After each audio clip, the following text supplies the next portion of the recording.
દરેક લોકોનું આ ચૈતન્ય ચૈતામૃત ક્લાસની અંદર હાર્દિક સ્વાગત છે.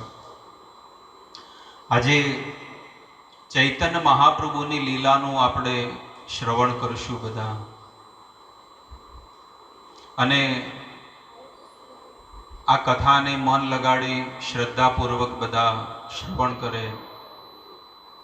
તમારા જીવનની અંદર ભક્તિ લાવવાવાળી આ વસ્તુ છે કે જ્યારે કોઈ પણ ભક્ત મહાપ્રભુની લીલાનું શ્રવણ કરે તો એના હૃદયની અંદર કૃષ્ણ ભક્તિ આવે છે, ભગવાન પ્રત્યે એને પ્રેમ થઈ જાય. અને એ વસ્તુ માત્ર ભગવાનના ગુણોને સાંભળવાથી થશે. જ્યારે તમે ભગવાનના ગુણોને સાંભળો છો, ભગવાનની કથાને શ્રવણ કરો, શ્રવણ કરવા માત્રથી જ ભગવાન તમારા હૃદયમાં વિરાજમાન થાય છે. અને સંસારના માણસો તો કેવું, કોઈને કામ ધંધે લગાડો તો એ જઈને બેસી જશે, કામ નહીં કરે. પણ ભગવાન એવા છે કે તમારા હૃદયમાં આવશે, પણ પહેલું કામ એ કરશે કે તમારા હૃદયનો બધો કચરો કાઢે છે. આપણા દરેક જીવની અંદર બહુ બધી ખામીઓ હોય છે. નહીં કહેતા કે આની અંદર આ મિસ્ટેક છે, આની અંદર આ મિસ્ટેક છે. ખામીઓથી ભરેલો આ જગત છે, સંસાર છે. દરેક વ્યક્તિની અંદર દોષ ભરેલા હોય છે. પણ જ્યારે પ્રભુના માર્ગે જ્યારે લાગે, ભજન કરે, ભક્તિ કરે, એટલે એનું હૃદય ભગવાન શુદ્ધ કરે છે, પવિત્ર કરે. એ જીવાત્માને પણ ખબર નહીં પડે કે કઈ રીતે હું પવિત્ર બન્યો, કઈ રીતે મારા દુર્ગુણો જતા રહ્યા. આ થર્મોમીટર છે. જ્યારે તમે ભક્તિ કરો ને તો તમારા જીવનમાં નિશ્ચિત પરિવર્તન આવશે. પણ જો કોઈ જીવાત્મા ભક્તિ કરે પણ ભક્તિના નામે કદાચ કોઈ ઢોંગ કરતું હોય ને, તો એના જીવનમાં ક્યારેય પરિવર્તન નહીં આવે. કોઈ ધનમાં ફસાઈ જશે, કોઈ સ્ત્રીમાં ફસાઈ જશે, કોઈ સંસારની આસક્તિમાં ફસાઈ જશે. કોઈ પણ વ્યક્તિને સંસારની વસ્તુ ન છૂટે તો સમજી લેવું કે હજી સુધી એના જીવનમાં ભક્તિ નથી આવી. અને ભક્તિ આવે એના આ લક્ષણો છે. જેના હૃદયમાં પ્રભુ વિરાજમાન થઈ જાય તો નિશ્ચિત એના જીવનમાં વૈરાગ્ય આવશે, ત્યાગ આવશે, ભગવાન પ્રત્યે સમર્પણ ભાવ થઈ જશે. એટલે આવો ભાવ લાવવાની હંમેશા એક વૈષ્ણવે, એક ભક્તએ કોશિશ કરવી જોઈએ. અને એ માત્ર મહાપ્રભુની લીલા સાંભળવાથી થશે. તો આવો આપણે બધા હૃદયપૂર્વક ભગવાનની કથાને સાંભળીએ. વાટી તે કટ સત વૃક્ષે લક્ષ લક્ષ ફલ, તથાપિ શુને ન યથા મિષ્ટ નારિકેલ. એમની વાડીમાં સેંકડો નારિયેળના વૃક્ષ છે અને તેના લાખો શ્રીફળ થાય છે. છતાં તે વધારે મીઠા નારિયેળ મળતા હોય તેવા સ્થાનો વિશે સાંભળવા આતુર રહે છે. રાઘવ પંડિત કરીને એક ભક્ત છે, અને એને મોટો બગીચો હતો. અને બગીચામાં જેટલા પણ નારિયેળ થાય એ કોની માટે રાખતા? ભગવાન માટે જ. કે આમાં જે પણ વસ્તુ બને એ ભગવાનને જ મારે દેવી છે. એક એક ફલેર મૂલ્ય દિયા ચારી ચારી, પણ 10 કોશ હૈતે આનાય કરિયાયતન. તે 10 કોશ 20 માઇલ દૂરથી જગ્યાએથી પણ ખૂબ પ્રયત્નપૂર્વક નારિયેળ મેળવે છે, અને તે દરેકના 4 મૂલ્ય આપે છે. 4 આના. આ લગભગ 500 વર્ષ પહેલાની ઘટના છે. આપણે નથી કે કોઈ કરિયાણું લેવું હોય સસ્તું ને સારું કે ક્યાં મળે, ભલે 5 કિલોમીટર દૂર જવું પડે પણ સારું લાવીએ. પણ કોના માટે? આપણા માટે. પણ આ ભક્ત શું કરે છે? ભગવાન માટે જાય છે. ભગવાન માટે સારામાં સારી વસ્તુ શોધે છે અને ભગવાનને અર્પણ કરે છે. ત્યારે ભગવાન ભક્તની ઉપર બહુ પ્રસન્ન થાય છે કે આને મારી કેટલી ચિંતા છે, કે મારા માટે કેટલી સારી સારી વસ્તુઓ લાવે છે, મને ફૂલોની માળા બનાવીને મને અર્પણ કરે છે. મારો શણગાર કરે છે, મારા માટે ભોગ બનાવે છે, અને એ બધી ભગવાન લિસ્ટમાં લખી દે છે કે કોણે કોણે કેટલી સેવા કરી છે. પ્રતિદિન 5-7 ફલ લોછાયા છોલાયા, સુચિતલ કરી તે રાખે જલે ડુબાયા. અને એ ફળ છે ને ઠંડા રાખવા માટે શું કરે, પહેલા ફ્રીજ નહોતા એટલે શું કરે, પાણીમાં રાખતા, ઠંડુ પાણી હોય ને માટલામાં, એ ફળ મૂકી દેતા અને પછી ભગવાનને અર્પણ કરતા. કારણ કે ગરમીના દિવસોમાં ભગવાનને ઠંડા ફળ આપે તો કેટલું સારું લાગે. એટલે કે દરરોજ 5-7 શ્રીફળ છોલાવીને તેને ઠંડા પાણીમાં રાખી અને પછી ભગવાનને ભોગ લગાડતા. ભોગ ધરાવતી વખતે એ નારિયેળને ફરીથી છોલીને સાફ કરવામાં આવે છે. પછી એના મુખ પાસે છિદ્ર કરીને તે કૃષ્ણ ભગવાનને ધરાવવામાં આવે છે. કૃષ્ણ ભગવાન એ નારિયેળમાંથી નીકળેલું પાણી પીતા અને કેટલીક વખત શ્રીફળમાંથી પાણી કાઢી લેતા. બીજી વખત કેટલી વખત એ નારિયેળમાં પાણી ભરેલું રાખતા. આવી રીતે જ્યારે ભગવાનને ભોગ લગાવે એટલે ભગવાન છે ને પી લેતા પાણી. હમણાં દ્વાપર યુગ સુધી પણ ભગવાનને જ્યારે કોઈ થાળ ધરાવે ને ભોગ લગાવે, જે પણ તમે ભાવથી લગાડો અને પછી પડદો બંધ કરીને જ્યારે તમે પડદો ખોલો તો આખી થાળી ક્લીન થઈ ગઈ, સાફ થઈ ગઈ. પણ ભગવાને આ વિચાર કર્યો, અન્ય યુગોમાં ભગવાનને જ્યારે કોઈ ભક્ત ભોગ લગાડે ને એટલે ભગવાને બધું લઈ લેતા, પાણી પણ પી જતા.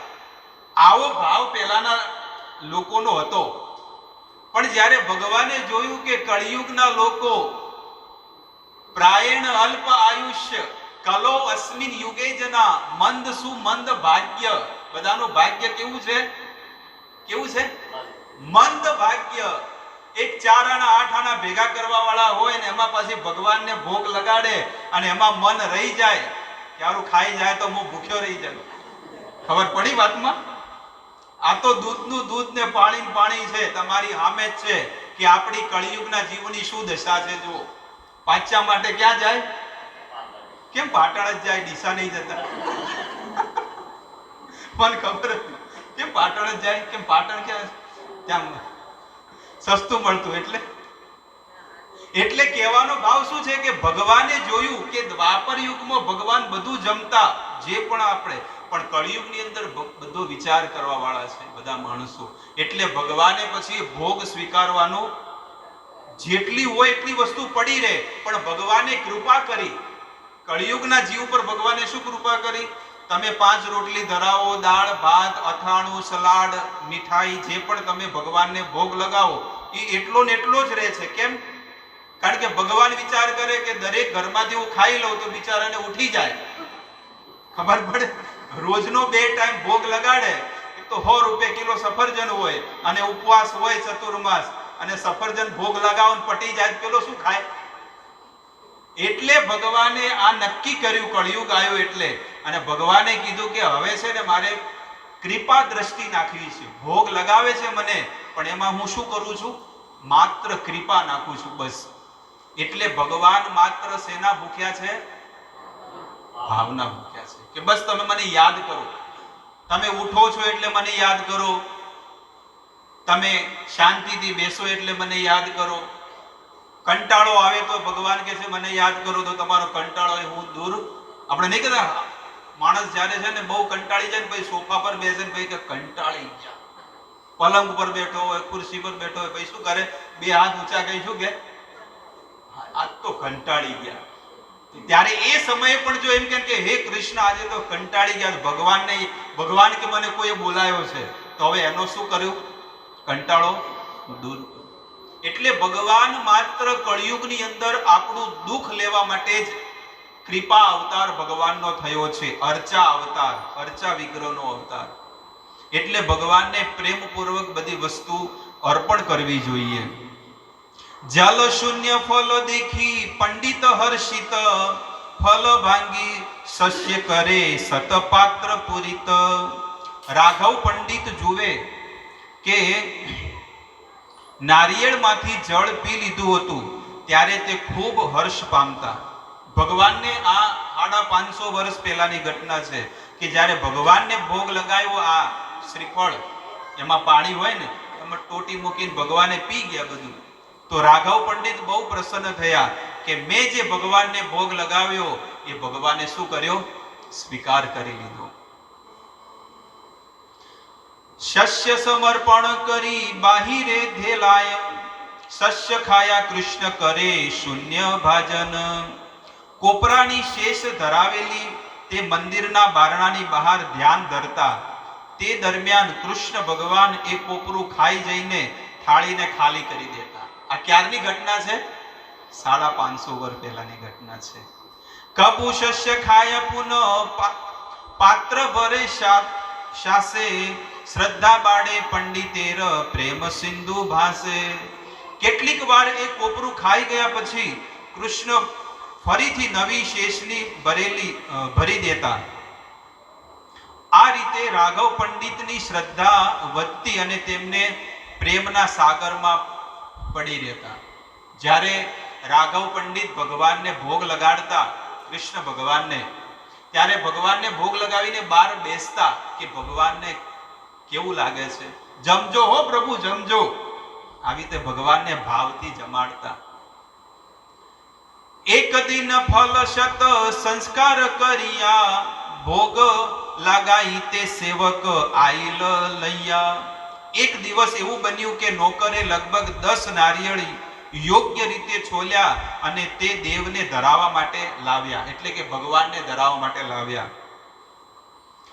અવસર નાહી હય વિલંબ હૈલ, ફલ પાત્ર હાથે સેવક દ્વારે તરહિલ. નારિયેળ લાવવામાં આવ્યા ત્યારે તે ધરાવવાનો વખત નહોતો, કારણ કે ઘણું મોડું થઈ ગયું હતું. તે નારિયેળનું પાત્ર હાથમાં લઈને નોકર બારણા પાસે ઊભો રહ્યો. જ્યારે જે સમય ભગવાનને ભોગ લગાવવાનો હોય ને એ સમયે ભગવાનને ભોગ લાગે. આપણને હવારમાં કોઈને કીધું હોય કે ભાઈ ચલો બેહી જાઓ, લાડવા દાળ ભાત શાક રોટલી બધું ઉઠો, એવા તમે કોઈ જમે? બોલો. એટલે ભગવાન એટલા દયાળુ છે કે તમને જ્યારે ભૂખ લાગે ને એટલે તમને ભગવાનને તમે ભોગ લગાડો. ખબર પડે છે?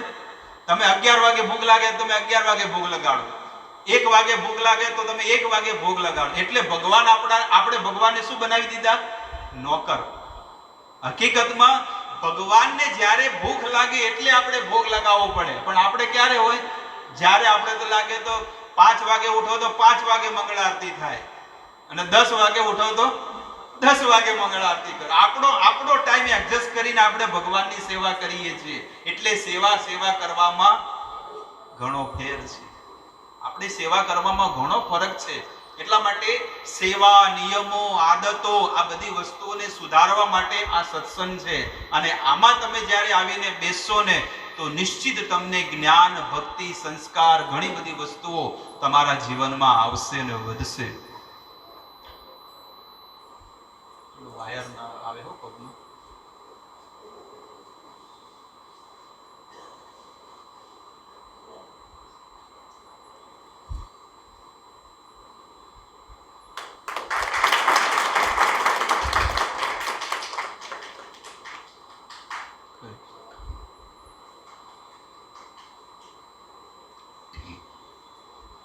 પંડિત કહે દ્વારે લોક હરે ગયા યાતે, તારયત ધૂલી ઉડી લાગે ઉપર ભીતે. રાઘવ પંડિતે ત્યારે કહ્યું, લોકો એ બારણામાંથી હંમેશા આવે છે અને જ્યારે જાય છે ત્યારે પગની ધૂળ ઉડે અને ભીત ઉપર લાગે છે. બારણા ઉપરની ભીતને હાથ લગાડીને તે નારિયેળનો સ્પર્શ કર્યો, તેથી તે અપવિત્ર બની ગયા. ખબર પડી વાતમાં? શું કીધું? લોકો જ્યારે પહેલા કેવું હતું કે લોકો જ્યારે ધૂળ બહુ હતી, તો હવે બધી લાદીઓ અને ટાઇલ્સો થઈ, એટલે જ્યારે લોકો ચાલે એટલે શું થાય? ધૂળ ઉડે, અને ધૂળ ઉડે એટલે દિવાલ પર લાગે. અને આપણે ખબર છે ઘણા લોકો વાતો કરતા કરતા શું કરે? દિવાલ પર હાથ લગાડે, પછી એ હાથે પછી શું કરે? ભગવાનનો ભોગ ધરાવે, એટલે એ અપવિત્ર ગણવા. એટલા માટે આ બધો નિયમ છે. એટલા માટે નિયમ પ્રમાણે રહો. આપણે ઘણી વખત હું નથી કહેતો કે ભાઈ જે તપેલામાં ભગવાનનો ભોગ બનતો હોય એ તપેલામાં ક્યારે ચાટવું. ઘણા લોકો લઈને ચાટ, અને તોય પછી કહીએ તો માને નહીં પાછું. કેટલો મોટો અપરાધ લાગે કે જેમાં ત્રિભુવનના નાથ ભગવાન જેમાં ભગવાનનો ભોગ બનતો હોય અને એને આપણે એઠો કરીએ, કેટલું મોટું મહાઘોર પાપ લાગે આપણને. એટલે એ બે હાથ જોડીને આપણે સ્વીકાર કરવો જોઈએ કે હકીકતમાં મારી ભૂલ છે કે મેં આ વસ્તુ કરી છે. અને આપણે સ્વીકાર નથી કરતા એટલે હજી આપણે આ જન્મ લેવા પડશે, હજી 84 નું ચક્કર લેવું પડશે. એટલા માટે કહે છે કે પવિત્રતા રાખવી જોઈએ ભગવાનની સેવા કરવામાં. માળા કરતી વખતે, ભગવાનને ભોગ લગાવતી વખતે, અન્ય બહુ બધી સેવાઓમાં જો આપણે ધ્યાનપૂર્વક સેવા કરશું ને, એટલી સેવાથી ભગવાન આપણી પર બહુ પ્રસન્ન થાય છે. આવી રીતે જ્યારે એ ભોગ અપવિત્ર થયો, અને આ અપવિત્ર ભોગ ભગવાનને ક્યારે લાગે નહીં. રાઘવ પંડિતની સેવા આવી હતી. જો અહીંયા કે છે ને, એત બલિ ફલ ફેલે પ્રાચીર લંધિયા, એ છે પવિત્ર પ્રેમ સેવા જગતે જનિયા. શું કે છે કે રાઘવ પંડિતની સેવા આવી હતી. તેમણે શ્રીફળો સ્વીકાર્યા નહીં, પરંતુ એ ભીત ઉપર એ ફેંકી દીધા કે આ ન ચાલે ભગવાનને. તેમની સેવા સંપૂર્ણ રીતે શુદ્ધ પ્રેમ ઉપર આધારિત હતી. તે આખા જગતને જીતે છે. આવી રીતે ભગવાનની સેવા શ્રદ્ધાપૂર્વક થવી જોઈએ. એ તો આપણું મોટું બહુ સૌભાગ્ય કહેવાય કે ભગવાન આપણા ઘરે ભોગ સ્વીકારવા આવે છે. બાકી હું તો તમને ઘણી વખત આ વસ્તુ કહું છું કે ભગવાન હકીકતમાં ધારે તો આપણા જેવા વ્યક્તિના ઘરે ક્યારે ભોગ સ્વીકાર કરવા આવે જ નહીં. કારણ કે શરીરમાં અપવિત્રતા, આપણા ઘરમાં અપવિત્રતા, આપણે જે ઘરમાં સદસ્યો રહેતા હોય એ પણ અપવિત્રતા, અને આપણું મન પણ અપવિત્ર. તો પણ એ ઠાકોરજીને એટલી કૃપા કરે છે આપણી ઉપર કે આપણા જેવા તુચ્છ વ્યક્તિના ઘરે પણ ભગવાન ભોગ સ્વીકાર કરવા આવે છે, જો તમે એને પ્રેમથી સ્વીકાર અર્પણ કરો છો તો. બાકી ભગવાનના ધામમાં કોઈ કમી નથી. એક વાર બટેકાનું શાક થાય, એક જ વાર. આજે ધારો કે બટેકાનું શાક ભગવાનને ત્યાં ગોલોક વૃંદાવનની વાત કરું છું, ભગવાનના ઘરની વાત કરું છું, કે ભગવાનના ઘરે કદાચ આજે રવિવારે બટાકાનું શાક બન્યું તો આવનારા સમયની અંદર ક્યારે બટેકાનું શાક બનતું જ નથી. એક જ વખત એ વસ્તુ બને. મગજમાં બેસે છે કે આપણે તો અઠવાડિયામાં 4 વખત બનતું હોય, તો એ પ્રભુ છે ને એ ટેસ્ટ લેવા આપણે જ્યારે ભાવથી ભગવાનને એ અર્પણ કરીએ ને તો એ જમવા માટે આવે છે. કારણ કે રાધા રાણીનું જે કિચન છે, રાધા રાણી જ્યારે ભગવાનને ભોગ લગાડે તો એક જ વખત એ બટેકાનું શાક બને.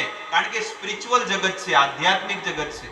આપણે તો અહીંયા દર રવિવારે એક જ વસ્તુ હોય ભગવાનને ભોગ લગાવ, કે દાળ ભાત શાક રોટલી કે પૂરી સબ્જી જે બી હોય, રીંગણાનું શાક હોય કે બટેકાનું શાક હોય, કે આપણા ઘરમાં બી જે કોઈ કહેતા કે આપણા ઘરમાં રેગ્યુલર શું બનતું હોય અઠવાડિયામાં, એક તો ગવારનું બટેકાનું શાક હોય, એક ગિલોડીનું શાક હોય, એક સેવ ટમેટાનું શાક હોય, અને એક બટેકા અને રીંગણાનું શાક હોય. આવા બધા હોય ને અઠવાડિયામાં ફિક્સ જ હોય.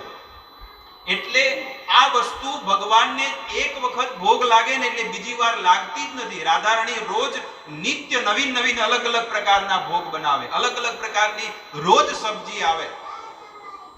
એટલે આવી રીતે ભગવાનને એ ભોગ લાગતા હોય તો એ ભગવાન આ પૃથ્વી પર એક સાધારણ ભક્ત જ્યારે ભાવથી ભગવાનને જમાડે તો પણ ભગવાન આવીને શું કરે છે?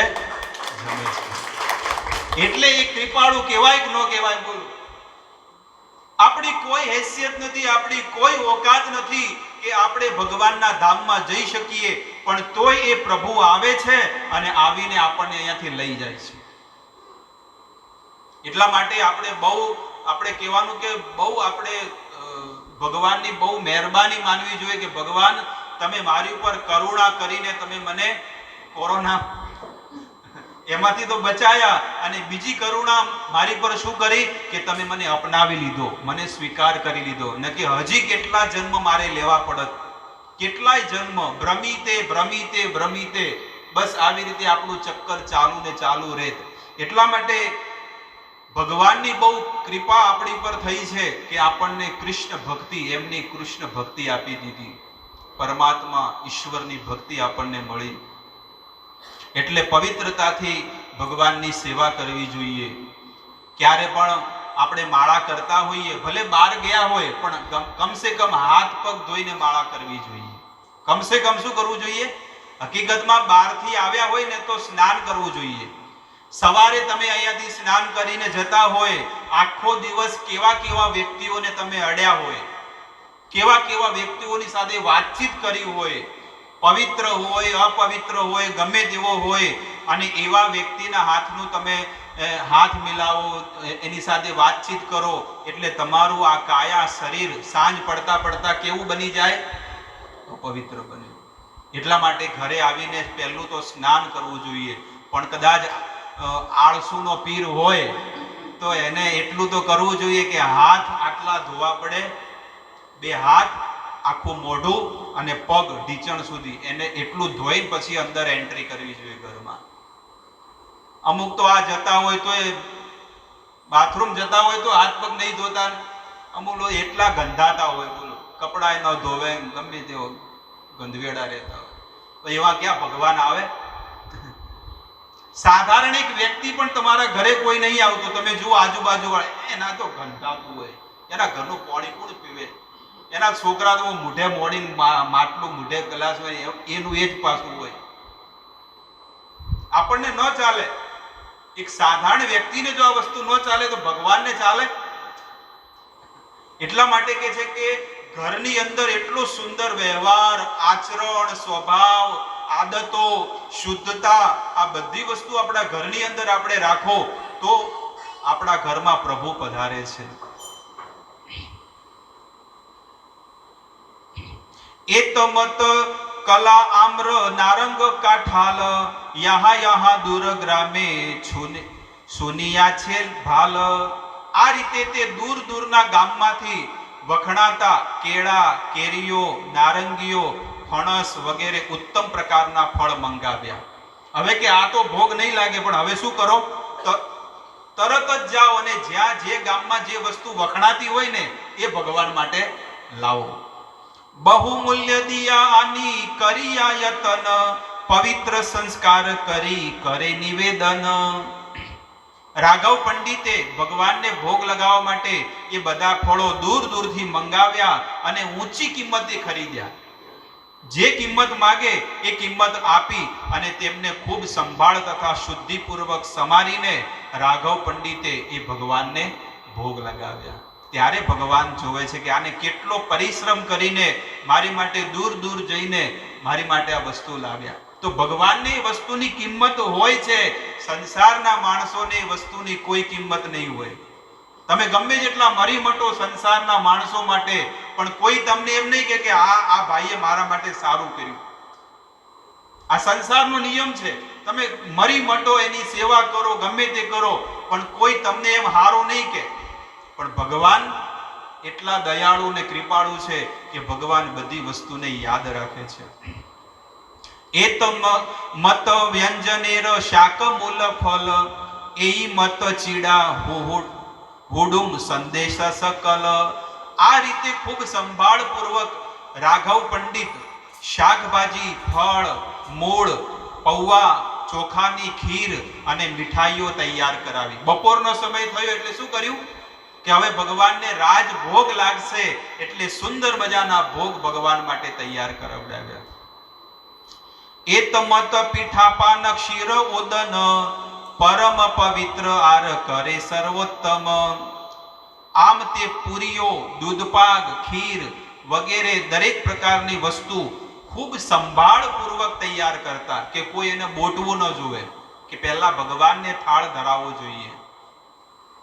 અને રાંધવાની પરિસ્થિતિમાં એવી શુદ્ધિ જળવાતી કે ભોજન સર્વોત્તમ અને સ્વાદિષ્ટ બનતું.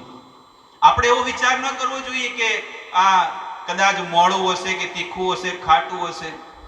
તમે જુઓ રસોડામાં, અમે તો અહીંયા ફેસ્ટિવલ કરીએ, બહુ મોટા મોટા ઉત્સવો કરીએ, એટલે રસોડામાં બધાને બોલાવીએ કે ભાઈ સેવા કરવા આવો. એક બાજુ ભજીયા ચાલતા હોય, બોલો ચાખવાન ચાલુ થઈ જાય. એમ ના કે પેલા ભગવાનને ધરાવો, ત્રિભુવનના નાથને, અને પછી તમારે જેટલા ખાવા એટલા ખાઓ, ક્યાં ના છે. પણ જ્યારે અમારી એન્ટ્રી થાય એટલે મોઢું બંધ થઈ જાય. હવે શું કહીએ ને એને, શું આપણે કહીએ કે આટલા વર્ષોથી આ માણસ આવે છે પણ એની આદત હજી સુધી સુધરી નથી કે આની અંદર આ ફસાઈ ગઈ છે. મોઢામાં પાણી ન આવવું જોઈએ. ભોગ બનાવતા હોય ને ભગવાનને આપણે રસોડામાં, તો મોઢામાં પાણી પણ ન આવવું જોઈએ, ત્યારે એ શુદ્ધ ભોગ કહેવામાં આવે છે.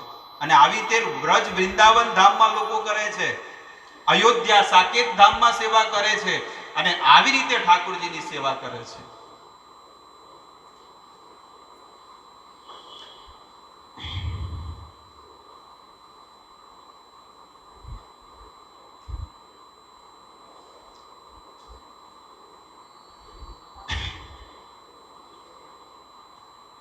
રાઘવ પંડિત કાસંદી વગેરે સર્વ પ્રકારના અથાણા પણ ધરાવતા હતા. તે વિવિધ જાતના અત્તરો, વસ્ત્રો, અલંકારો અને ઉત્તમ પ્રકારની બધી જ વસ્તુઓ ભગવાનને અર્પણ કરતા.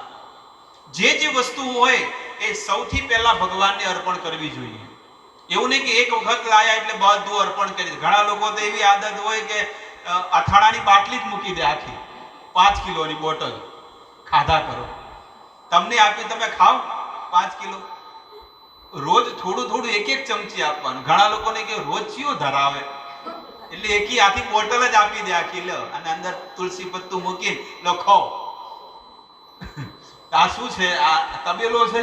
તમે ગમે તેમ જે આવે તમે ભગવાન. એટલે આવી દ્રષ્ટિ આપણી મતિ આવી ક્યારે ન રાખવી જોઈએ. આટલું અથાણું, એક લીંબુ, થોડુંક મીઠું, ભગવાનને બધી વસ્તુઓ તમારે આપવી જોઈએ. અરે એક સાધારણ તમારો એક વેવાઈ આવતો હોય જે તમારી છોકરીને દુખી જ કરતો હોય, તોય તમે એને કેટલો સુંદર મજાનું જમવાનું બનાવીને આપો છો, નથી આપતા? બધું કે વેવાઈ આવે શ્રીખંડ લેતા હો માધવીમાંથી, નહીં કરતા? બધી અલગ અલગ પ્રકારની આઈટમો, અને જ્યારે જમવા બેહે તો જ એ કઢાઈ ચૂલા પર મૂકે કે બરોબર ગરમ ગરમ પૂરીઓ, ગરમ ગરમ ભજીયા આલો. ગરમ થઈ જાય તો ઘરે ઠાઠો થાય. તો અમારી છોકરી સુખીથી રહે એમ. કારણ કે અહીંયાથી ઘરેથી, અમારા ઘરેથી સુખી થઈ જશે, ના વેવાણે સારું જમવાનું બનાવ્યું એટલે કોઈ ખસે નહીં કે, અને દિવાળી પર કોક બંગડીઓ કરી આલશે. એટલે માણસોની આવી દ્રષ્ટિ હોય છે કે એક સાધારણ વ્યક્તિને પણ જો માણસો સુખી કરવાની ઈચ્છા રાખતા હોય, તો આપણે તો પ્રભુને સુખી કરવાના છે. અને જ્યારે પ્રભુ સુખી હોય તો સંસારના માણસો ઓટોમેટિક સુખી થઈ જશે.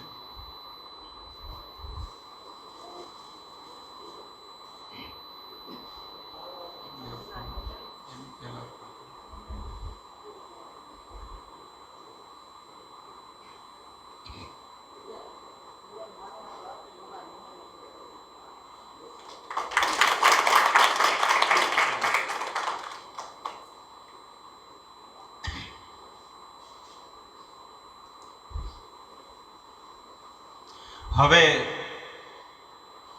શિવાનંદ સેન અને વાસુદેવ દત્ત કરીને બે ભગવાનના ભક્ત જ્યારે મહાપ્રભુ પાસે આવ્યા, ચૈતન્ય મહાપ્રભુ પાસે, પરમ ઉદાર ઈહો એઈ દુન એ આઈ સે સેઈ દિને વ્યલ કરે નાહી રાખે શેપે.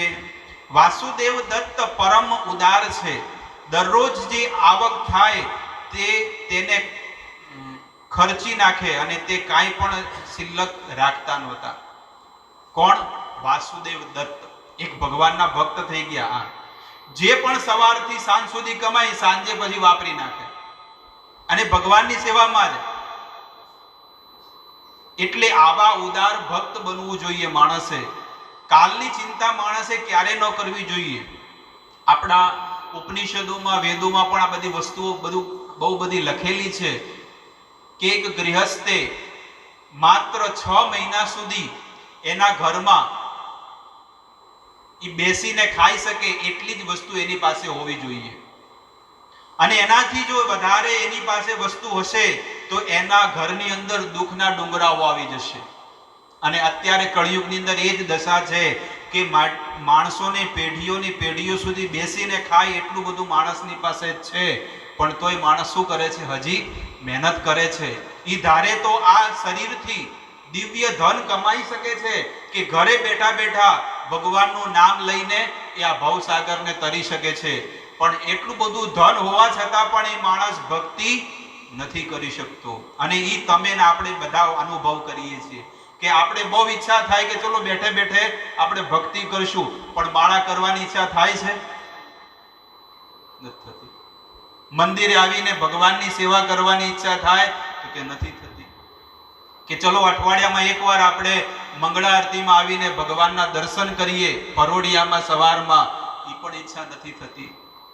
અને જો આ વસ્તુ પણ ન હોય, મંદિર જ ન હોય તો શું થાય માણસોની દશા?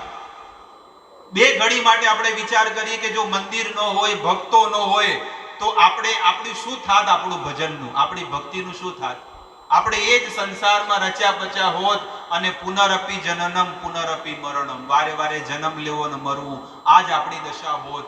પણ જો મંદિર છે, આ સ્વામી પ્રભુપાદજી દ્વારા કેટલા મંદિરો બનાવવામાં આવ્યા અને મંદિરોમાં આજે હજારો ને લાખો માણસો છે. આજે તમે જુઓ આટલું નાનું સેન્ટર કેન્દ્ર ચાલે છે તો પણ આટલા બધા આવે છે. જ્યારે ભવ્ય શિખરબંધ મંદિર બનશે તો આ પાલનપુર નહીં પણ બનાસકાંઠાના લાખો લોકોનો ઉદ્ધાર થઈ જશે. જે મંદિરમાં સેવા આપશે, જે મંદિરે જેને જમીન આપી છે કે જેને મંદિર બનાવવામાં મદદ કરે, એ બધાની પેઢીઓની પેઢીઓ તરી જશે. અને ભગવાનનું મંદિર બને અને એમાં જો કોઈ મદદ કરે તો કેટલો પુણ્યશાળી ને ભાગ્યશાળી કહેવાય.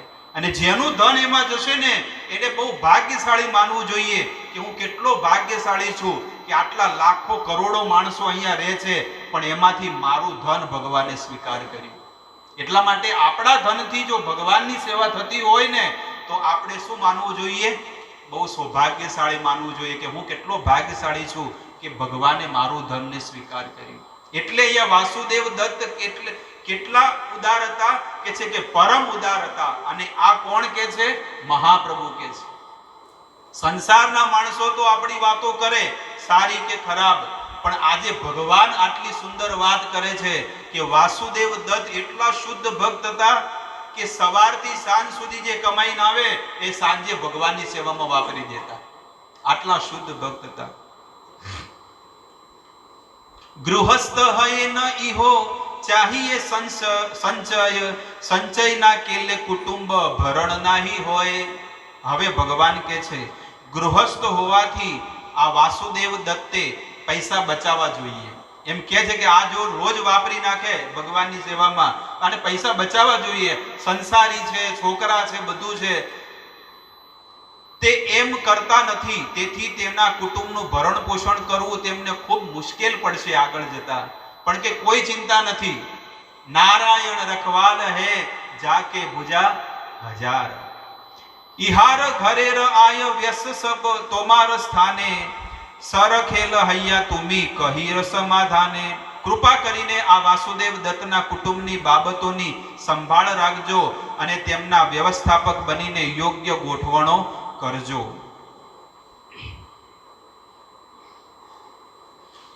આવી રીતે મહાપ્રભુ કહે છે ત્યારે કહે છે કે તોમાર કી કથા તોમાર ગ્રામેર કુકુર સેઈ મોર પ્રિય અન્ય જન રહુ દૂર. એક મુસલમાન ભક્ત હતા ગુણરાજ ખાન. શું નામ હતું? ગુણરાજ ખાન. હકીકતમાં એ પવિત્ર બ્રાહ્મણ હતા. એનું વર્ણન પણ આવે છે કન્નોજ કાનપુરના. પણ ત્યાંથી માયાપુરમાં એમની પેઢીઓ પહેલાથી વંશવેલો ત્યાં જતો રહ્યો. પણ જ્યારે એ મુસલમાનોની સેવા કરવા માંડ્યા એટલે એનું નામ શું પડ્યું?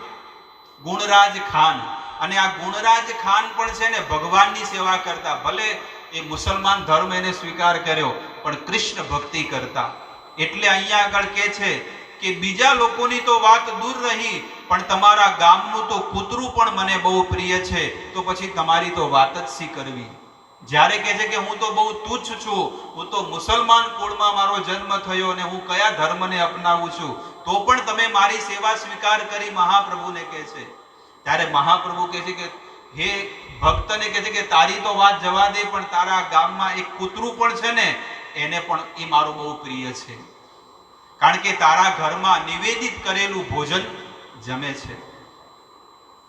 તબે રામાનંદ આર સત્ય રાજ ખાન પ્રભુ ચરણે કીછું કૈલ નિવેદન.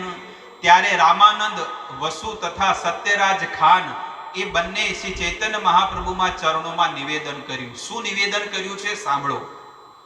ગૃહસ્થ વિષય આમી કિમોર સાધને શ્રી મુખે આજ્ઞા કર પ્રભુ નિવેદિત ચરણે. શું કે છે? સમજણ પડી કઈ? શું કીધું? ગૃહસ્થ વિષય આમી, હું કેવો છું? હું ગૃહસ્થ છું અને વિષય છું. વિષય એટલે ઇતિહાસ, ભૂગોળ, ગણિત, એ છે. વિષય એટલે કે કામી. હું સંસારમાં કામી વ્યક્તિ છું કે મારે સંસારની બધી વસ્તુઓ, કપડા, ખાવાનું, સ્ત્રી સુખ, સમાજનો યશ, વૈભવ, આ બધી વસ્તુઓ મારા હૃદયમાં ભરેલી છે. આ કોણ કે છે? સત્યરાજ ખાન કે છે. મારા વાલા પ્રભુ, એક ગૃહસ્થ અને સંસારી માણસ હોવાથી હું આધ્યાત્મિક જીવનમાં પ્રગતિ કરવાની વિધિ જાણવા નથી જાણતો. તેથી હું મારી જાતને તમારા ચરણોને સમર્પિત કરું છું અને હું કેવો છું કે છે? વિષય છું. સંસારમાં ફસાયેલો છું, પણ તમે મને ઉગારી શકો છો.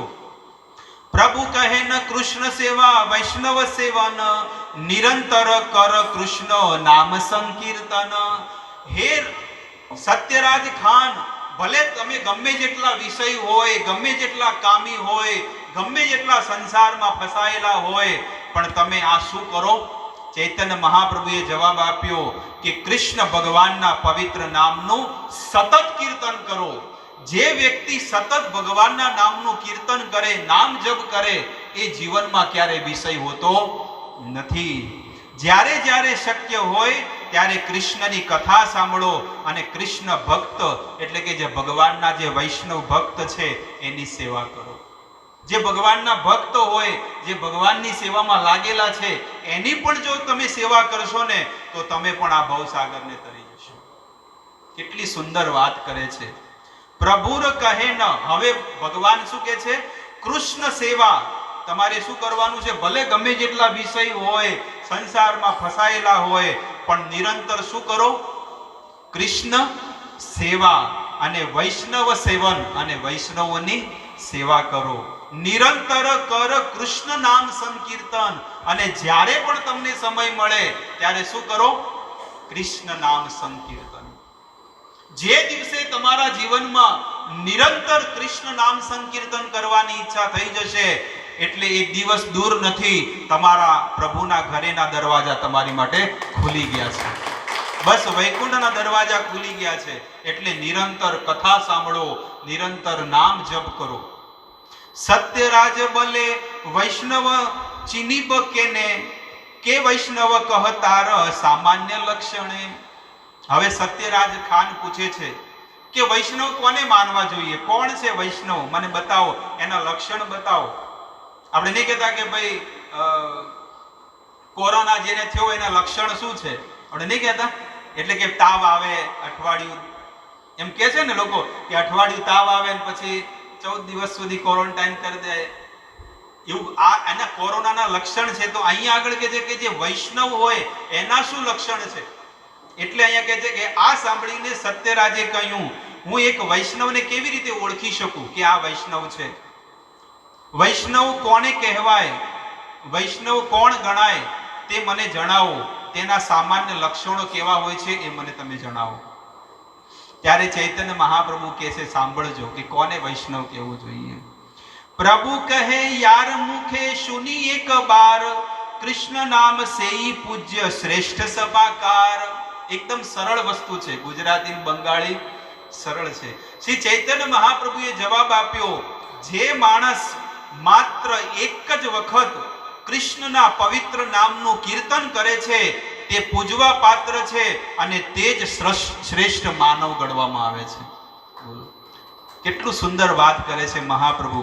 કે છે કે જેણે એક વાર પણ ભગવાન કૃષ્ણનું નામ લઈ લીધું છે, કે જેણે એક વાર ભગવાનનું સંકીર્તન કરી લીધું છે, એને શું માનવો જોઈએ? એને વૈષ્ણવ માનવો જોઈએ.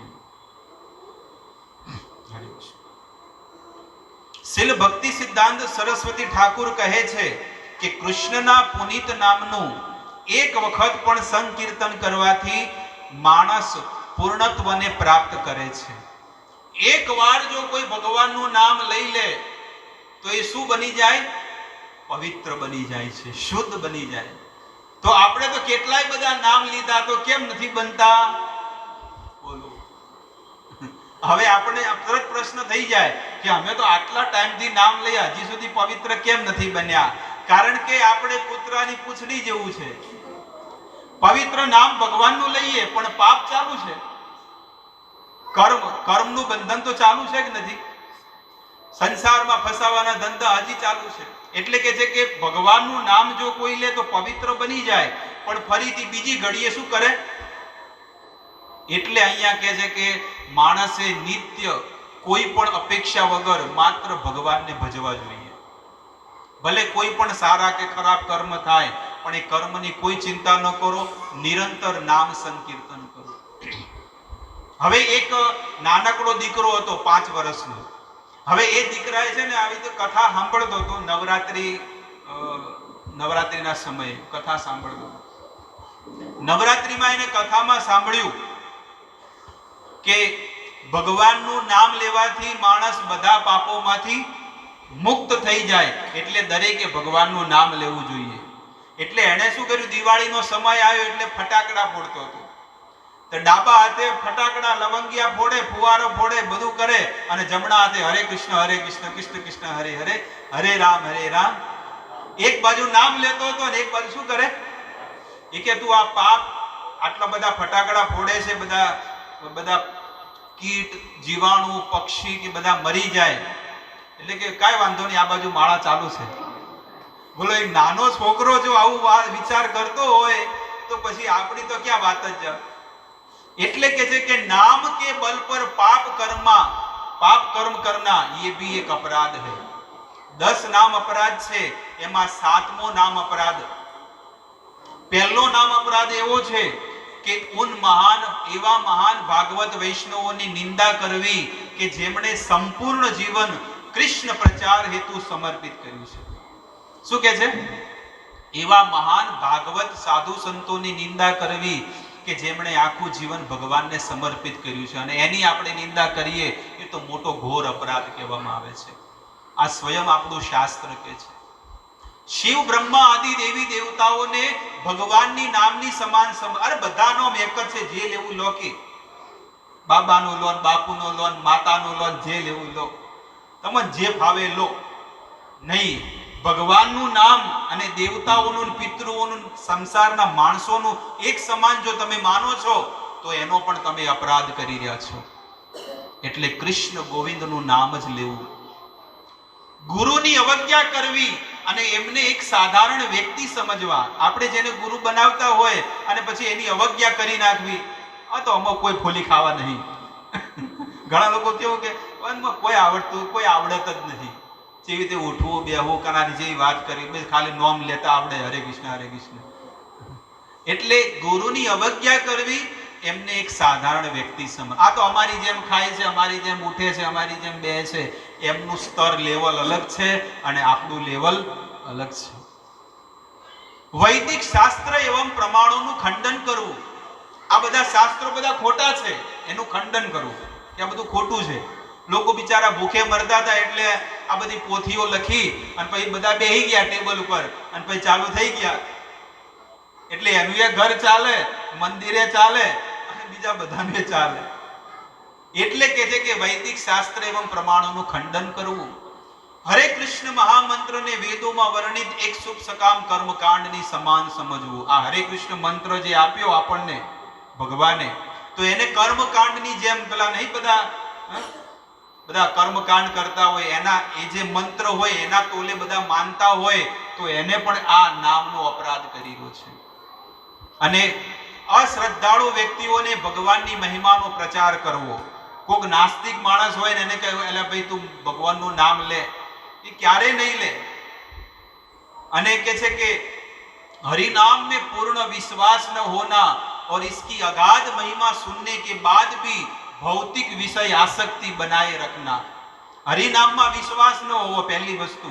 તમને કદાચ ભગવાનનું નામ આપી દીધું કે લો આ નામ લો ને આનો નિરંતર જાપ કરો, પણ હરિનામમાં વિશ્વાસ ન હોવો અને આટલી મહિમા જાણ્યા પછી પણ સંસારમાં ફસાયેલા રહેવું, એ પણ એક અપરાધ છે.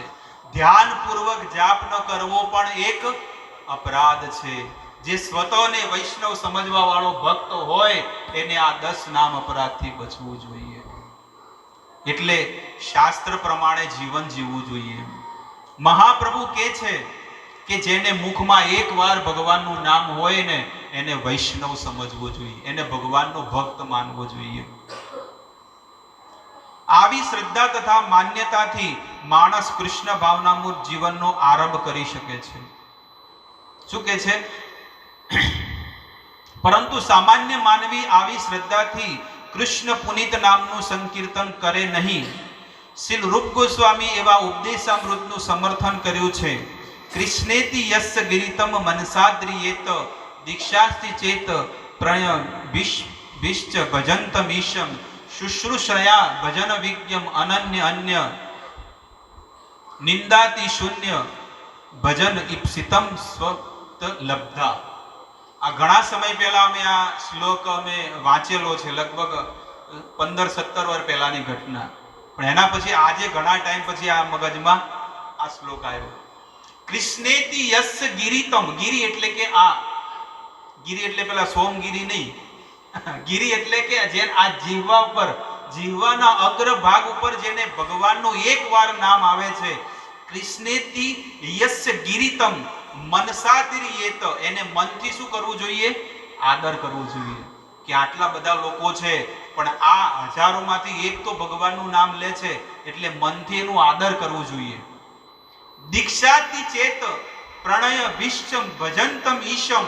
અને જેને દીક્ષા શિક્ષા લીધી છે અને ભગવાનનું ભજન કરે છે એની સાથે શું કરવું જોઈએ? મૈત્રી ભાવ રાખવો જોઈએ.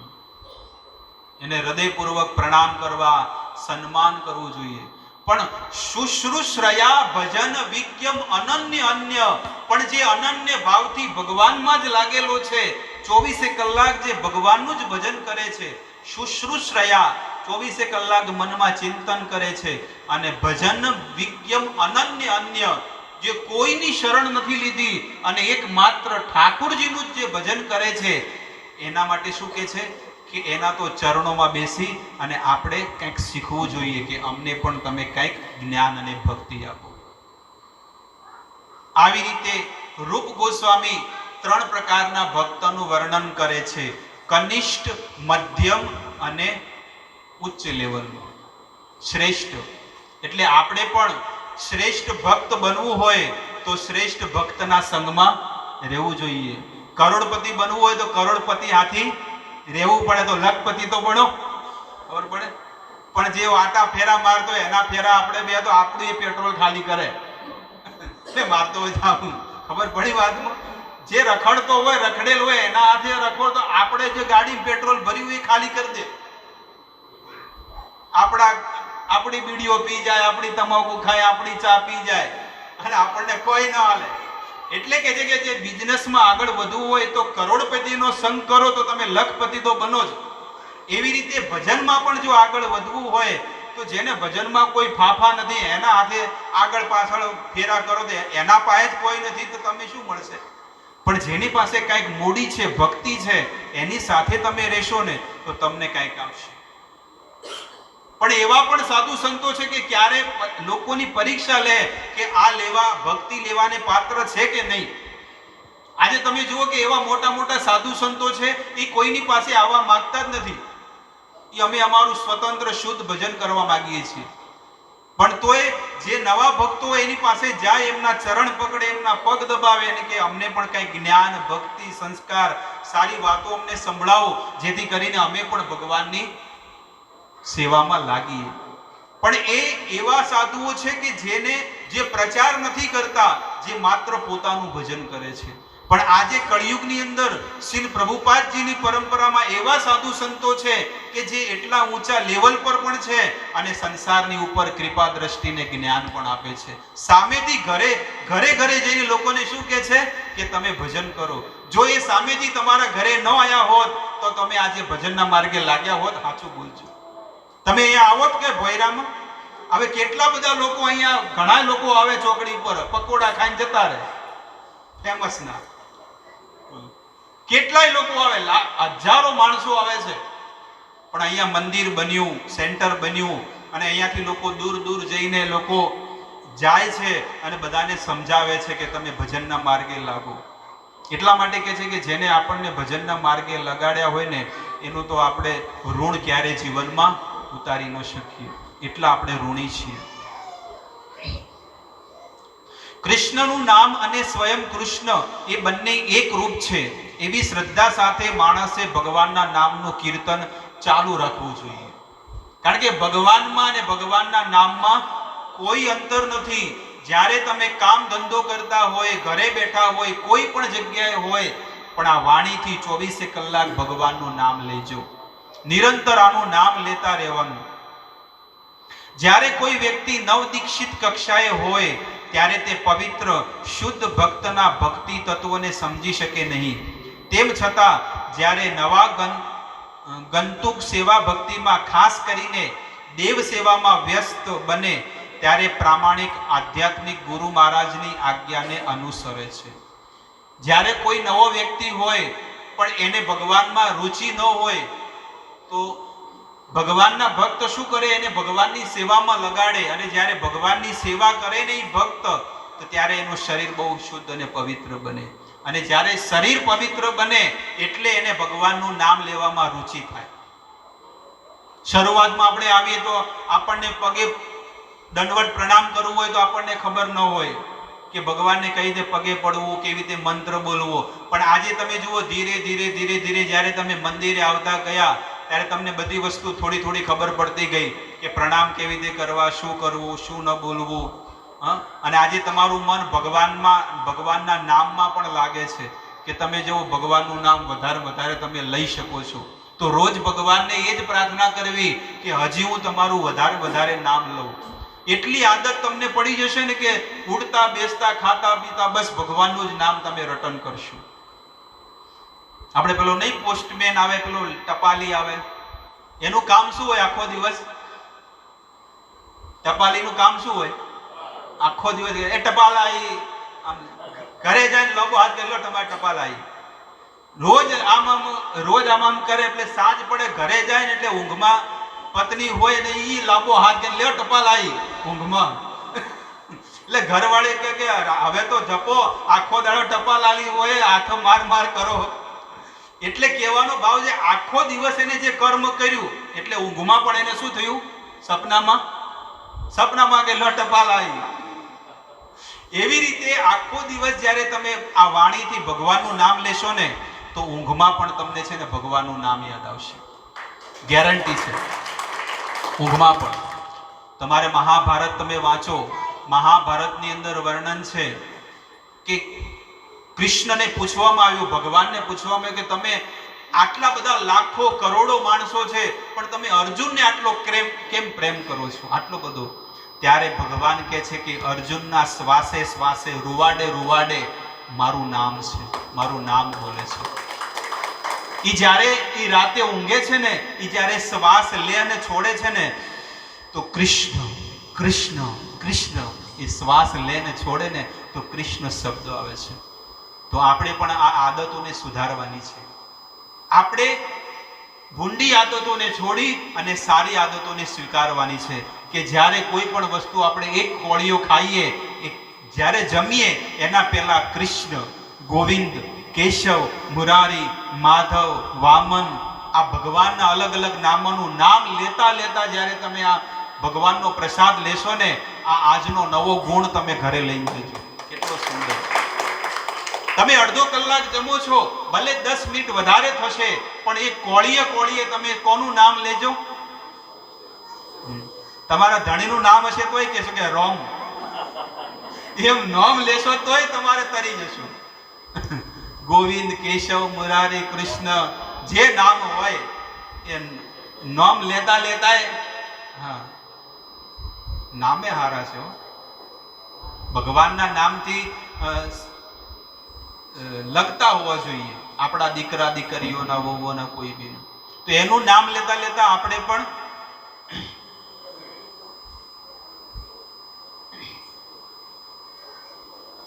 ચાર લગાવ્યું નહીં, પેલે પ્લગ લગાવ્યું નહીં, ચાર્જેબલ.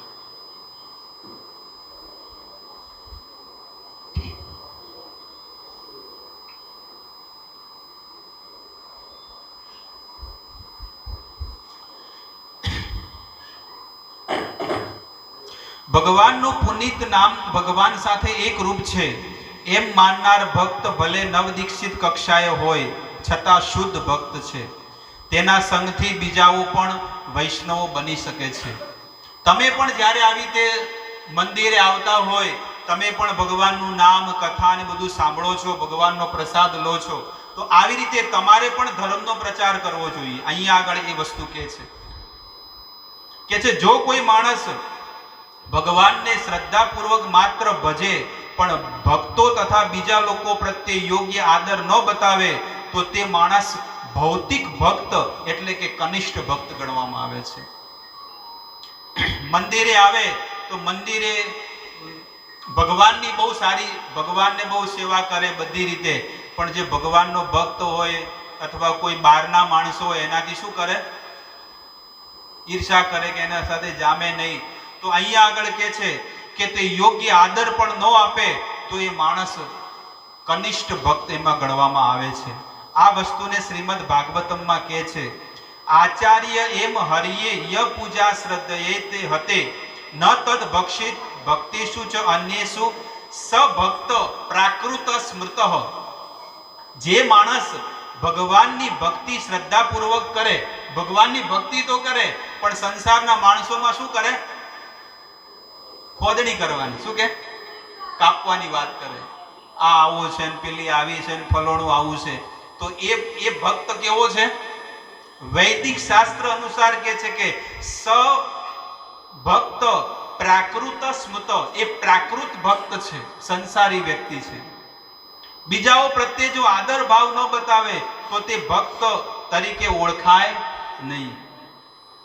તેમ છતાં ભગવાનનું પુનિત નામ ભગવાન સાથે એક રૂપ છે એમ માનનાર નવદીક્ષિત ભક્તનો સંગ કરવાથી માણસ પણ ભક્ત બની શકે છે. ચૈતન્ય મહાપ્રભુ સનાતન ગોસ્વામીને આ ઉપદેશ આપે છે. આ સ્વયં ભગવાન સનાતન ગોસ્વામીને આ ઉપદેશ આપે છે કે હંમેશા ભક્તિના લેવલ પરથી ઉઠવું જોઈએ. હંમેશા કે આજે મારી આટલી ભક્તિ થઈ, હવે મારે કોઈનામાં મારે દોષ નથી જોવા, માત્ર ને માત્ર મારા જીવનનું લક્ષ્ય એક જ હોવું જોઈએ કે હવે હું ભગવાનની ભક્તિ કરીશ, ભગવાનની સેવા કરીશ અને ભગવાનમાં નિરંતર જોડાયેલો રહીશ. શ્રદ્ધાવાન જન હૈ ભક્તિ અધિકારી ઉત્તમ મધ્યમ કનિષ્ઠ શ્રદ્ધા અનુસરી.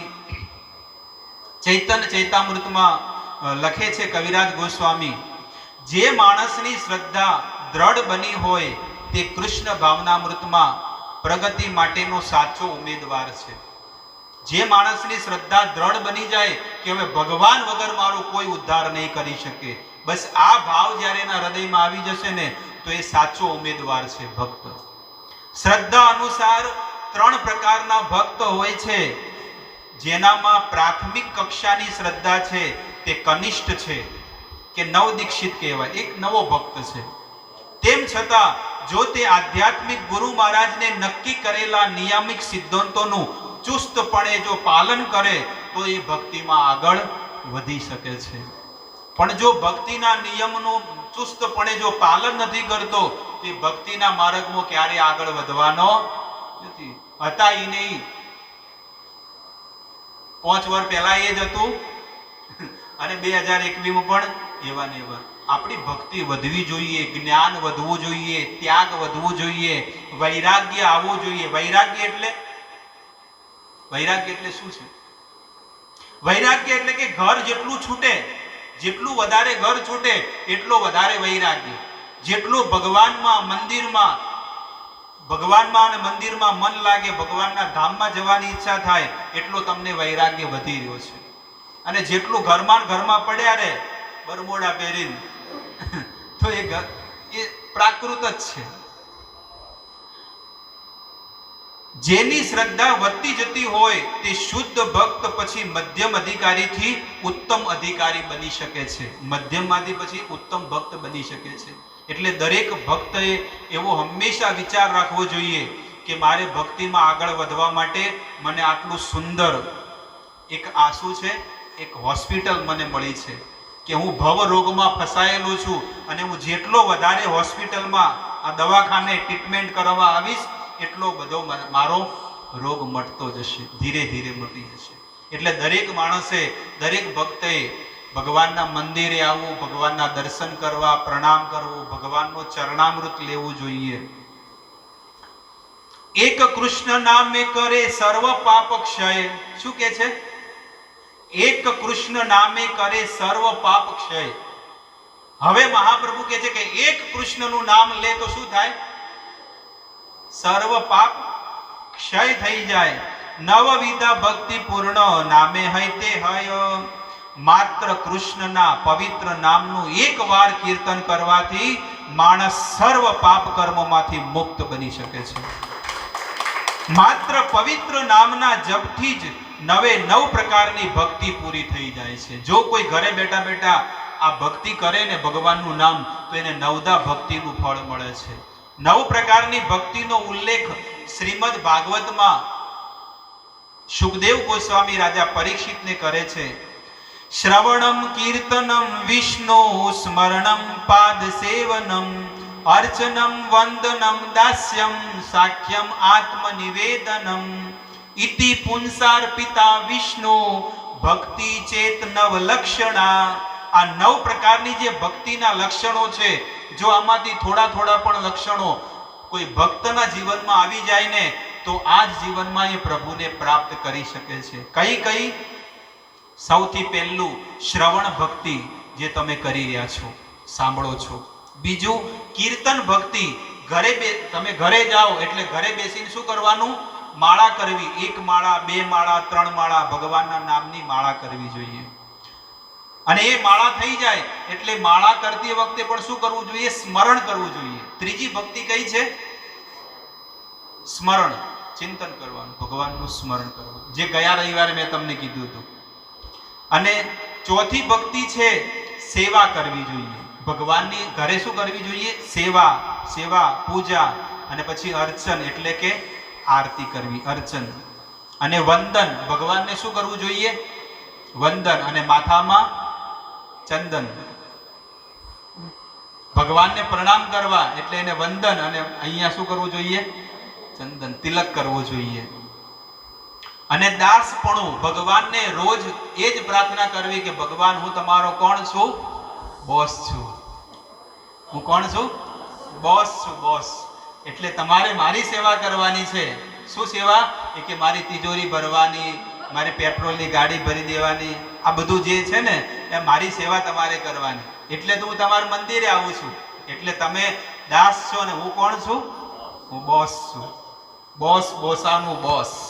હું બોસ છું. પણ આપણે કોણ છીએ? જીવેર સ્વરૂપ હોય નિત્ય કૃષ્ણદાસ. જીવનું સ્વરૂપ શું છે? નિત્ય કૃષ્ણદાસ છે. એ તો વચ્ચે સંસારના માણસોનો દાસ બની ગયો. કોઈના બૈરાનો દાસ બની ગયો. ઘણા નહીં, બૈરીના દાસ બની જાય. બૈરું હવારમાં ઉઠીને કે પાણી ગરમ કરો તો બોલો, ચૂલા પર આંખો બળતી હોય તો ભૂંગળીથી ફોક મારીને ઊનો કઈ ના લે. છે કે નહીં પડ્યા? સોસાયટીઓમાં પડ્યા કે નહીં પડ્યા? બૈરી ઊંઘતી હોય પથારીમાં, અને આદમી બોલો ચા બનાવીને આલે, પોતું મારીને આલે, બધું કરીને આલે, કમ્પ્લીટ સેવા. ત્યારે શેઠાણી ઉઠે. એટલે કે છે કે જીવેર સ્વરૂપ હોય નિત્ય કૃષ્ણદાસ. મહાપ્રભુ શું કે છે? કે જીવનું સ્વરૂપ જ છે કે નિત્ય ભગવાનનો જ દાસ છે. પણ એ ભગવાનને ભૂલી ગયો એટલે કોનો દાસ બની ગયો? માયાનો દાસ બની ગયો. આજે કેટલી બધી વસ્તુ જાણવા મળી કે ભાઈ ભગવાનને જ્યારે તમે ભોગ લો છો, ભોજન કરો, તો કોળીએ શું કરવું જોઈએ? પ્રભુનું નામ લેવું જોઈએ. અને આ બીજી વસ્તુ જાણવા મળી કે જીવેર સ્વરૂપ હોય નિત્ય કૃષ્ણદાસ. ભગવાન સ્વયં કહે છે કે આ જીવ મારો નિત્ય દાસ છે. પણ વચ્ચે શું થઈ ગયું? વચગાડિયામાં આ માયાનો દાસ બની ગયો. અને જેને માયા લાગી ગઈ એને પત્ની, પુત્ર, પરિવાર, સમાજ ને ગાડી ને બંગલા ને જમીન, એમાં ને એમાં શું થઈ ગયું? એનું મન એમાં પરોવાઈ ગયું. એટલે એનો શું બની ગયો? દાસ બની ગયો. અને એનું તો છે નહીં, જમીન, જાગીર, પ્રોપર્ટી, બેંક બેલેન્સ, એનો સેવક જ છે. એવો દાસ બનીને સેવા કરે છે. રોજ અંબાળે બધી વસ્તુ. ઘરે જાય એટલે તિજોરી ખોલે, બધું જોવે, પછી શાંતિથી ભાઈ જમે, અને જમીન પાછો ઊંઘે, ઊંઘે પણ એની ઊંઘમાં પણ શેની ચિંતા કરતો હોય? આટલા પાયેથી પૈસા લેવાના છે, આટલા, એ બસ સેવા જ કરે છે આખું જીવન. પણ પોતાને ખાલી માને કે હું સ્વામી છું, પણ હકીકતમાં સ્વામી હોય તો સુખ ભોગવે, પણ આ બિચારો શું કરે છે? દુઃખ ભોગવે. એટલો બધો પૈસો હોય તોય બિચારાને દુઃખ હોય. ડાયાબિટીસ છે, બીપી ની ગોળી લેતો હોય, રોજ ઇન્જેક્શન લેતો હોય, રોજ દવાઓ ખાતો હોય, રોજનું ટેન્શન હોય માથા પર. આજ તો સોડીની તકલીફ આવી, ફોન આવ્યો તો કે જમાઈ આવું કરે છે. બિચારા ઘરના માતા પિતા પરિવાર શું કરે? હવે એક જગ્યાએ તોડીને બીજી જગ્યાએ કર્યું, ત્યાં એવું, એટલે શું કરે પછી હવે? એટલે કે છે કે સંસારમાં જ્યારે માણસ એવો વિચાર કરે કે હું બોસ બનીને રહ્યો પણ સક્સેસ થયો, પણ હવે મારે શું બનવાનું છે? ખાલી બ કાઢીને શું લગાડવાનું છે? દ લગાડવાનો, દડાનો દ. પેલો બોસ છે ને આ દાસ છે. સ રાખવાનો છે પણ આગળનો શબ્દ કાઢી દેવાનો છે. ઈ કાઢતા કાઢતા 20 વર્ષ થઈ જાય, ખબર પડે? એ બોસ શબ્દમાંથી ખાલી એક શબ્દ, એ અક્ષર કાઢતા કાઢતા 20-25 વર્ષ જતા રહે. અને આગળ દા, એ દા શબ્દ એ લગાડતા લગાડતા ઘણો ટાઈમ લાગે ભાઈ. એમનેમ નથી લાગતું કે ભગવાન હું તમારો દાસ હવેથી બની ગયો. આટલા દિવસ તો સંસારનો દાસ, સંસારની સેવા કરતો હતો, પણ એ સંસારની હવે સેવા છોડાવો અને તમારી સેવામાં મને લગાડો.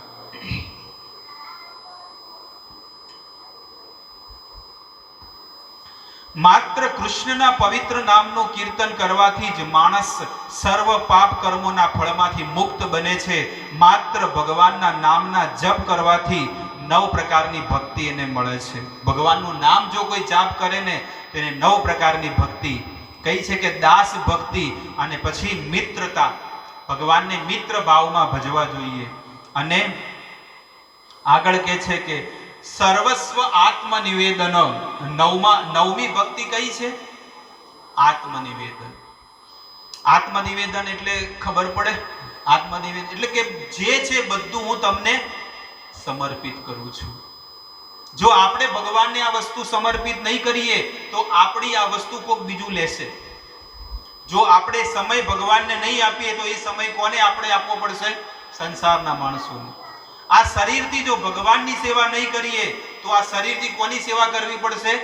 સંસારના માણસોની સેવા કરવી પડે. આપણે વિચાર કરો કે 60 વર્ષ થઈ ગયા, 70 વર્ષ થઈ ગયા, 80 વર્ષ થઈ ગયા, આપણે ઘર છૂટતું નથી, એટલે ઘરવાળા આપણે સંસારની સેવામાં લગાડે છે કે નથી લગાડતા? પણ આપણે બધું છોડી કે આ બધું તમને આલ્યું, અમારે કાંઈ જોઈતું નથી, અગ્નિ સંસ્કાર કરવા મત આવજો, અમારે છે પ્રભુજી. મગજમાં બેઠે છે વાત. પણ આપણે હજી સુધી એ મોહ મમતા નહીં છૂટે ગેરંટી સાથે. એટલા માટે આ છોડવાની જરૂર છે કે આપણે ઘર છોડો ને, કે ઘર એક દિવસ એવું છે ને કે આપણે રોતા રોતા બધું છોડવું પડશે. આપણે એ જ ઘરમાં પડ્યા હશું, એ ખાટલામાં પડ્યા હશું, અને આપણો જીવ તરફડશે કે મેં આટલું બધું મહેનત કરીને આ ઝૂંપડું બનાવ્યું હતું, મેં આટલું મસ્ત ઝૂંપડું બનાવ્યું, મહેલ બનાવ્યો કે બંગલો બનાવ્યો કે રો હાઉસ બનાવ્યું, પણ હવે આ મેં બનાવ્યું પણ હવે હું આ ભોગવી શકતો અને મારે આ છોડીને જવું પડશે. અને જ્યારે તમે છોડશો ને ત્યારે તમને ઘણું બહુ દુઃખ લાગશે, અને આ વસ્તુ યાદ આવશે. લાલ પાથરણા પર બેઠા હતા ને, એ વસ્તુ યાદ આવશે કે પહેલા હું ચેતી ગયો હોત તો સારું હતું. મારી મતિ ધૃતરાષ્ટ્ર અને ગાંધારી જેવી હતી કે દુર્યોધન જેવા મારા દીકરા કોઈ દિવસ મને સુખીથી બોલાયા નથી, પ્રેમથી બોલાયા નથી, ક્યારે પૂછ્યું નથી કે માં બાપા સારું છે કે નહીં. પણ તોય આપણે હજી એમાં ચાલુ જ છે હજી સુધી. એ જ પરિવાર જે આપણને ગાળો બોલે, જે કોઈ દિવસ સારું ગણતું નથી, તો એમાં ને એમાં લાગેલા છે.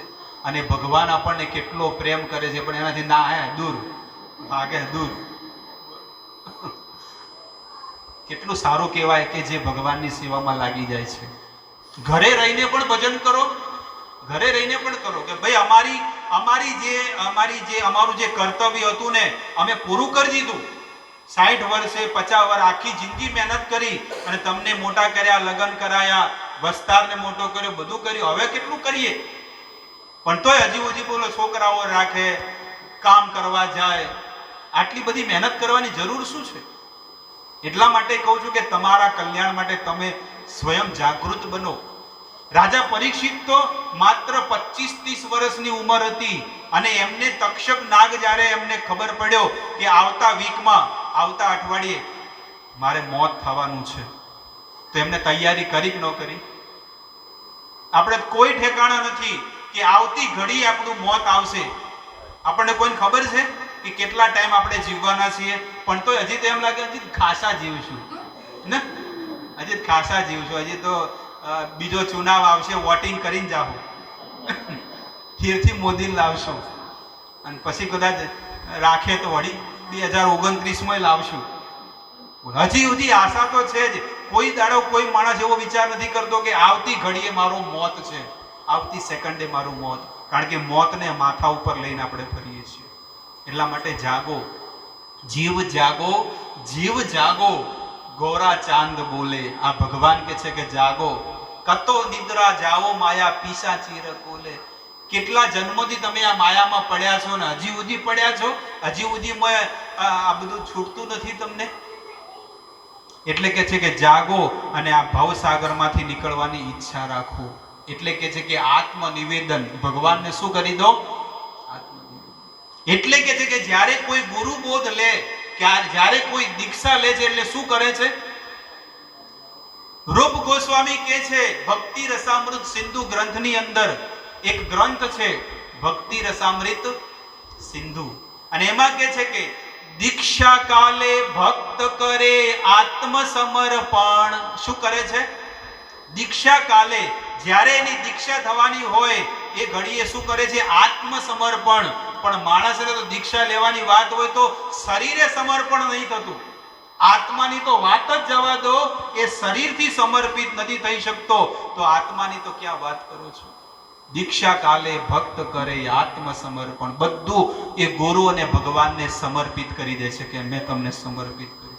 આજે જે બધા એસી ભક્તિવેદાંત સ્વામી પ્રભુપાદ જ્યારે 12 દેશ ગયા અને ભુરિયાઓ તમારી જેમ સત્સંગમાં આવીને બેસતા, અને જ્યારે બેઠા અને એમને ખબર પડી કે આપણે ભગવાનને જ બધું સમર્પિત કરવું જોઈએ, તો બધું ગુરુ મહારાજના ચરણોમાં આપી દીધું કે લો આ મારા જમીનના કાગળિયા, ઘરના કાગળિયા, આ બેંક બેલેન્સ, આ બધું તમને સમર્પિત કર્યું અને અમને તમે દીક્ષા શિક્ષા આપો.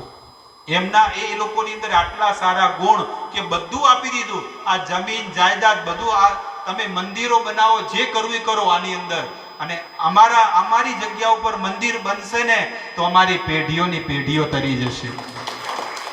એ બહુ સૌભાગ્યશાળી એ જીવાત્મા કહેવાય કે જેની જમીન ઉપર ભગવાનનું મંદિર બનતું હોય, ઠાકોરજીનું મંદિર બને. એટલે હરેક ઈટ ઉપર આપણો એની અંદર